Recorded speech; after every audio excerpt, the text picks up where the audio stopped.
নমস্কার, শুভ সকাল। সবাই কেমন আছে? আশা করছি ভালো আছো। আজকে সকাল সকাল চান করে চলে এসেছি রান্না করতে। চাল নিয়েছি আর এই যে কিছু মটরের ডাল নিয়েছি। মটরের ডালটা হালকা করে রান্না করব।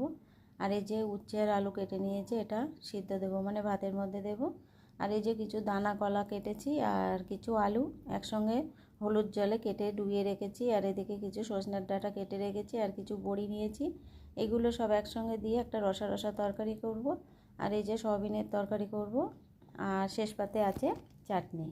আর দুটো জিনিস এখনও গুছিয়ে নেওয়া হয়নি, যেমন ডালের সঙ্গে কিছু আলু ভাজা করতে হবে আর কিছু ডাল ভিজিয়ে রেখেছি, ডালের বড়া করব। মানে আজ কয়েকদিন উপর যাচ্ছে আর নিরামিষও খাওয়া হচ্ছে, তাই ভাবলাম একটু বেশি রকম রান্না করতে হবে। নাই উঠোউঠি 2-3 দিন নিরামিষ সবাই বাড়িতে আছে, তাই একটু বেশি রকম রান্না করলাম। আর কালকে উপোস গেছিলো আমাদের গৌরাঙ্গ মহাপ্রভুর জন্মতিথি, একটু পায়েস বানিয়েছিলাম, সেটা এখন অনেকটাই আছে। দুপুরে এটাই খাওয়া দাওয়া হবে। কেমন হলো আজকের আয়োজন কমেন্টে জানাবে।